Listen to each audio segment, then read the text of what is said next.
देखो एक कथा तुम्हें सुनाते, महाभारत की है। एक महात्मा मांडव्य ऋषि नाम के थे। वो हाथ उठाकर ऐसे, पहले बहुत कठिन तप संतों को करना पड़ा। कलयुग है तो अब तो नाम जप से ही काम, मंत्र जपो, नाम जप। दाहिने पैर के अंगूठे केवल पूरा शरीर का भार रखकर हाथ उठाकर मंत्र जप रहे थे। उसी राज्य में कुछ चोरों ने राजा के यहां चोरी की, राज कर्मचारियों ने पीछा किया, उनके आश्रम में गए और आश्रम में छुप गए, इस भाव से कि महात्मा के आश्रम को देखते ही राज कर्मचारी वापस चले जाएंगे कि यहां कैसे चोर छुपे हों। पर उनकी दृष्टि पड़ गई घुसते देख के। अब वहां गए तो माल सहित पकड़े गए। तो उन्होंने सोचा कि महात्मा ने यह नाटक कर रहा है, चोर रखता है और चोरी करवाता है। तो उसी अवस्था में मांडव्य ऋषि को भी ले गए और राजा के सामने पेश किया कि समस्त चोरों को पकड़ लाए तो उनका सूली की सजा दे दो। सूली की सजा बड़ी भयानक होती थी। एक भाले जैसे यंत्र में ऊपर से सीढ़ियों से ले जाकर उसे छोड़ा जाता था, गुदा द्वार से वो जितना घुस जाए भाले जैसा, अब वो उसे में टंगा है। अब प्राण शक्ति जितनी उसकी हो, जितने मिनट जिए, जितने घंटे जिए, कोई कोई घंटों जी जाता था, रक्तस्राव हो रहा है, तड़प रहा है। अब वो केवल एक सूली ऐसे लंबी ऊपर से छोड़ दिया और गुदा द्वार में जितना घुस गया यहां तक, याद, अब वो तड़प तड़प के बड़ी भयानक मृत्यु होती थी। वो महात्मा को भी ऐसे किया गया। वो तो साधारण जीव थे, सब मर गए। जो इस सूली गई गुदा द्वार से अंदर सुचेतना जागृत हुई, लगाया पद्मासन, उसी पे बैठ गए सूली पे। अब ये तो योगी थे।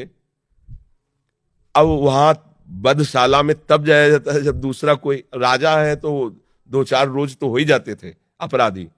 तो दूसरे दिन उतारने गए तो वो तो सब मरे थे और ये पद्मासन में बैठे थे।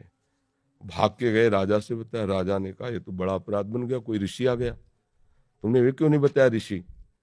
अब आगे गौ करके, ब्राह्मण करके मर्यादा थी कि गौ ब्राह्मण सामने है तो दया कर देते थे ऋषि जन, फिर साप नहीं देते थे। पहले बड़ा पावर मंत्रों का होता था।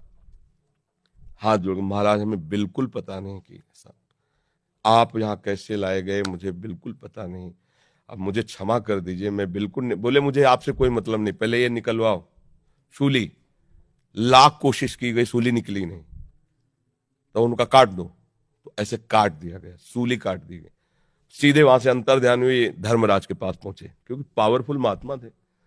धर्मराज से कहा कि मैंने क्या ऐसा पाप किया जो तुमने दंड विधान किया, क्योंकि ऊपर हाई कमान तो वहां है ना, क्रिया यहां दिखाई दे रही, कारण तो वहां है ना, पूरा हिसाब किताब उनके पास। तो बड़े गुस्सा में थे। तो उनका गुस्सा मत होइए महाराज, आप देख लीजिए। जैसे अपने है ना कि रिवर्स करके फिर वही सीन चला के दिखा दी टीवी में, तो वहां उन्होंने सीन दिखाई। ये 8 वर्ष के बच्चे हैं, खेल खेल में तितली को पकड़ा और उसकी गुदा के द्वार में बम्बूल का कांटा डाल दिया और छोड़ दिया।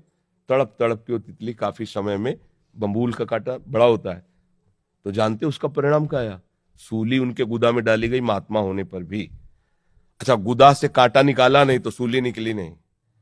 यह केवल मुंह जबानी कथा नहीं, महाभारत में भगवान व्यास देव जी ने इसको लिखा है। तो उनका नाम हुआ अणिमांडव्य। तब उन्होंने कहा कि हम नया नियम बनाते हैं, 14 वर्ष तक के बालक के पहले के अपराध जो है वो नहीं माने जाएंगे, वो मैं क्षमा करने का विधान बनाता हूं। और तुम मुझे बालक को इतना बड़ा दंड दिया उस खिलवाड़ का, इसलिए तुम मृत्यु लोक में जाओ, 100 वर्ष के लिए मैं तुम्हें साथ देता हूं। तो वही विदुर जी के रूप में आए, साक्षात धर्मराज। अंश से युधिष्ठिर है लेकिन साक्षात धर्मराज विदुर जी के रूप में आए। अणिमांडव्य ऋषि के आज भी वसूली वैसी है। अब आप सोचो, एक महात्मा इतना बड़ा पावरफुल, जो न्यायाधीश को भी मृत्यु लोक में भेज दिया दंड देके, उसकी सूली नहीं निकली, तो आप काकरोच को या किसी जीव को, मुझे लगता है कि हिसाब है। तो बचो, ऐसे कर्म मत करो जिससे पाप हो। हम 100 बार झाड़ के फेंक देंगे बाहर।